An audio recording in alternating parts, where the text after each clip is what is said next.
किसी कंपनी में अगर कोई सिक्योरिटी ऑफिसर्स हो तो उसके रोल्स एंड रिस्पॉन्सिबिलिटी क्या क्या होते हैं। तो आज के टॉपिक में हम बात करने वाले सिक्योरिटी ऑफिसर्स होता क्या है, इसके वैकेंसीज कहाँ कहाँ पे रह सकती है, इसका करियर सैलरी किस तरह से और इसकी रोल्स एंड रिस्पॉन्सिबिलिटी क्या क्या रहेगी। तो सारी चीज़ें यहाँ पे एक्सप्लेन होने वाली है वन बाय वन। सो इस वीडियो को स्टार्ट से एंड तक देखना ना भूले ताकि बेसिक जो इन्फॉर्मेशन से रिलेटेड विद सिक्योरिटी ऑफिसर्स हो आपकी सारी इन्फॉर्मेशन से क्लियर हो जाए। आज का वीडियो उन लोगों के लिए जो लोग फ्रेशर्स है, जो लोगों के पास थोड़ा सा एक्सपीरियंस है।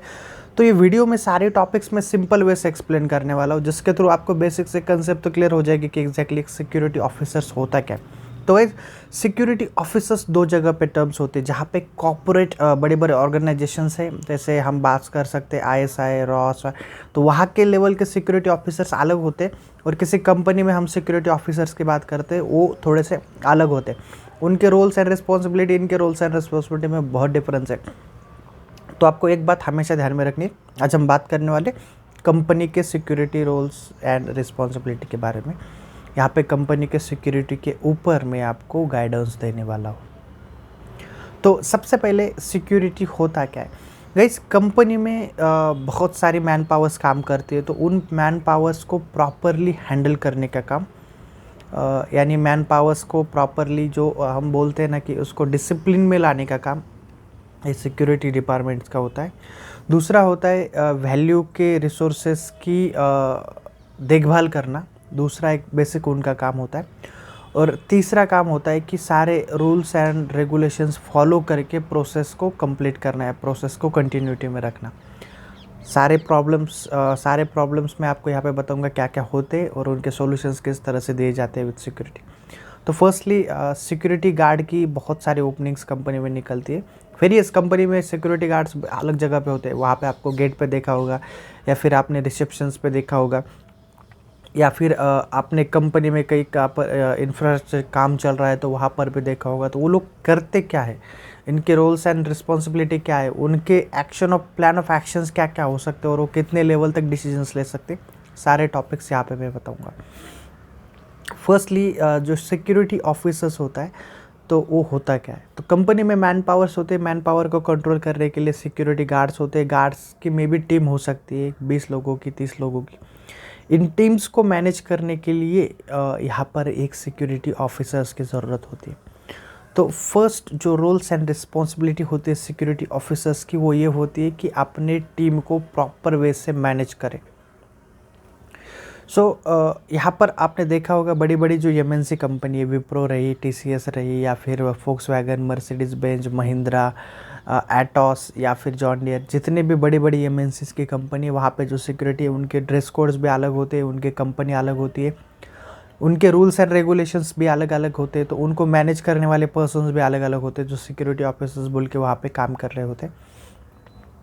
तो जितना मैंने नॉलेज गेन करने की कोशिश की है इस इंफ्रास्ट्रक्चर को स्कैन करते हुए, तो बहुत बार ये चीज़ें होती है ना कि टीम को मैनेज करना एक उनका फर्स्ट टारगेट होता है। दूसरा, टीम में हमेशा कुछ अपडेट्स आते हैं, या फिर कंपनी के कुछ रूल्स एंड रेगुलेशंस होते हैं। बहुत ही इंपॉर्टेंट है कि कंपनी के रूल्स एंड रेगुलेशंस टीम के थ्रू कंप्लीट करना, तो टीम को ट्रेनिंग देना बहुत ही इंपॉर्टेंट है। और ये टास्क होता है एक सिक्योरिटी ऑफिसर्स का, जो हमेशा आपने फोक्सवैगन में देखा होगा, या फिर आपने बहुत सारी कंपनीज में देखा होगा, मॉर्निंग में उनके ब्रीफिंग चल रही होती है 10-15-20 मिनट की।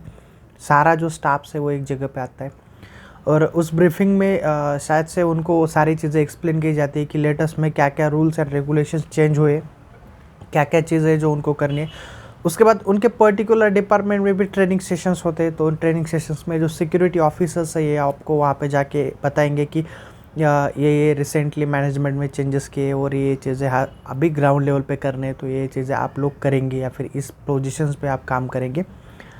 तो जो अवेयरनेस का काम होता है इस कंपनी के रूल्स एंड रेगुलेशंस को फॉलो करने की, वो अवेयरनेस का काम भी एक सिक्योरिटी ऑफिसर्स को करना पड़ता है। अगर आप एज अ सिक्योरिटी ऑफिसर्स के पोस्ट पे ज्वाइन होते हो किसी कंपनी में, तो आपको ये टास्क करने ही पड़ेंगे। आपका टास्क कंपनी के रूल्स एंड रेगुलेशंस को फॉलो करके ही करना पड़ेगा, या फिर आपको आपकी टीम को उसी तरह से मैनेज करना पड़ेगा जो कंपनी ने रूल्स एंड रेगुलेशंस डिफाइन किए हैं।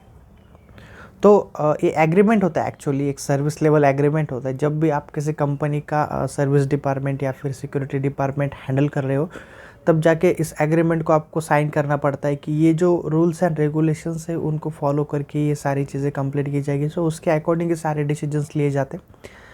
तो एज अ फ्रेशर्स बहुत सारे लोगों को ये चीज़ें पता नहीं होती है, या फिर आपको as a service security supervisors की पोजीशंस मिल जाती है, सिक्योरिटी ऑफिसर्स की पोजीशंस मिल जाती है, सिक्योरिटी टीम लीडर्स की पोजीशंस मिल जाती है।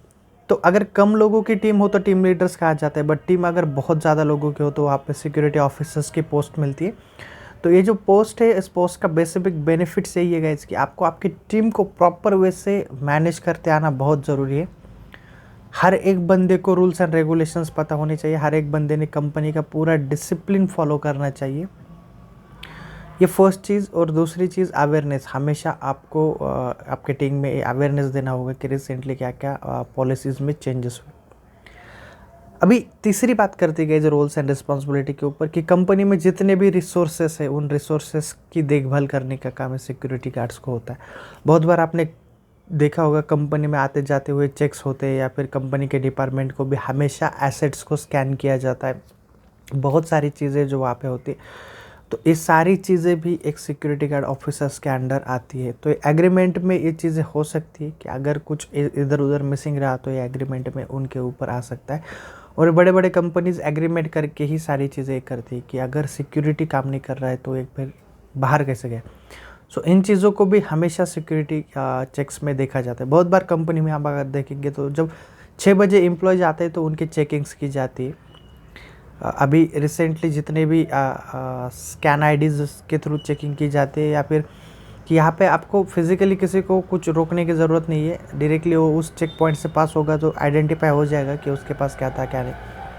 तो रिसेंटली एडवांस टेक्नोलॉजी के अकॉर्डिंग ये स्कैन आईडी चेक्स किए जाते हैं। बट यहाँ पर हमेशा एक बात आपको ध्यान में रखनी है कि रोल्स एंड रिस्पॉन्सिबिलिटी का फैक्टर्स है ऑन दी सिक्योरिटी ऑफिसर्स, तो आपको इस चेक को भी हमेशा ध्यान में रखना है। और गाइस फोर्थ जो पॉइंट्स है वो वेरी इंफॉर्मेटिव है, इम्पॉर्टेंट है, क्योंकि यही मुझे थोड़ा सा पैनिक लगता है। कंपनी में अगर कुछ क्रिटिकल सिचुएशंस हो जाए तो उस सिचुएशंस को टैकल करने का, उस सिचुएशंस को हैंडल करने का जो बेसिक काम है ना, ये काम ये सिक्योरिटी ऑफिसर्स करते हैं। और बहुत बार मैंने देखा है बहुत बड़ी बड़ी कंपनीज़ में कि बड़े बड़े ऑफिसर्स चीज़ों को फॉलो नहीं करते।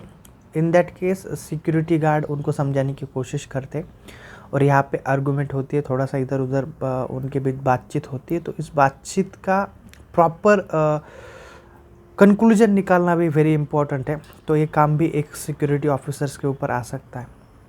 तो इंटायरली कंपनी में जितने भी प्लस माइनस चीज़ें होती है, इन चीज़ों को संभालने का काम प्रॉपरली हम कह सकते हैं सिक्योरिटी ऑफिसर्स पे आता है। तो ये कुछ बेसिक रोल्स एंड रिस्पॉन्सिबिलिटी थी जो एक सिक्योरिटी ऑफिसर्स की थी। एज अ फ्रेशर्स लेवल पे मैंने सारी चीज़ें आपको बताने की कोशिश की है। डीपली अगर आप उनके मैनुअल्स चेक करेंगे, डीपली आप अगर उनका स्टडी करेंगे तो आपको पता चलेगा बहुत सारा उनका रोल्स एंड रिस्पॉन्सिबिलिटी का चैप्टर है।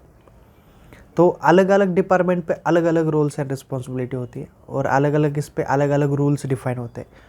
तो आगे के सीरीज़ में आने वाले वीडियोस में हमें सारे टॉपिक्स कवर करने की कोशिश करेंगे, जिसमें से आपको डीपली बताने की कोशिश करेंगे कि किस तरह से ये सिक्योरिटी ऑफिसर से सिक्योरिटी गार्ड की रोल्स एंड रिस्पॉन्सिबिलिटी होती है।